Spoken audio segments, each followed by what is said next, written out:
Standard of living refers to the level of wealth, comfort, material goods and necessities available to a certain socio-economic class in a certain geographic area.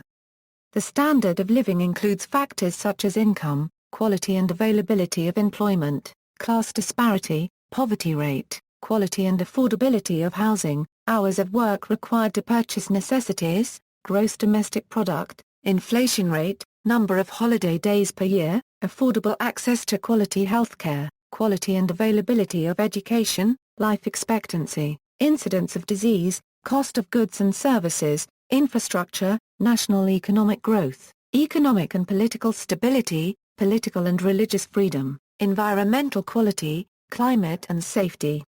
The standard of living is closely related to quality of life. In 2012, the Human Development Index ranked the top 6 countries for quality of living as Norway, Australia, United States, Netherlands, Germany and New Zealand. Measurement. Standard of living is generally measured by standards such as real income per person and poverty rate. Other measures such as access and quality of healthcare, income growth inequality, disposable energy and educational standards are also used. Examples are access to certain goods, or measures of health such as life expectancy. It is the ease by which people living in a time or place are able to satisfy their needs and/or wants.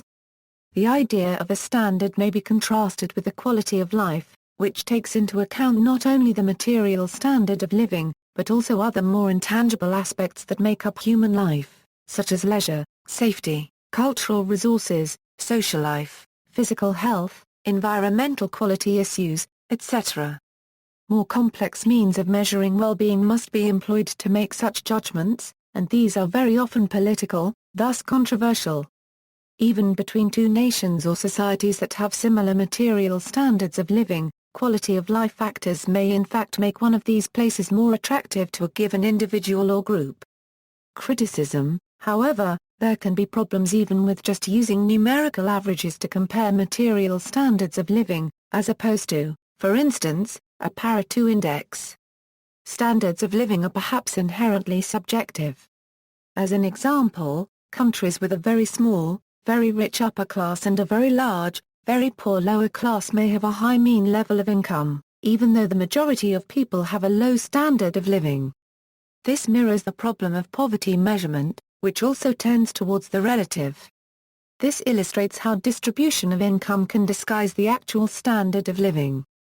Likewise, country A perfectly socialist country with a planned economy with very low average per capita income would receive a higher score for having lower income inequality than country B with a higher income inequality, even if the bottom of country B's population distribution had a higher per capita income than country A. Real examples of this include former East Germany compared to former West Germany or Croatia compared to Italy.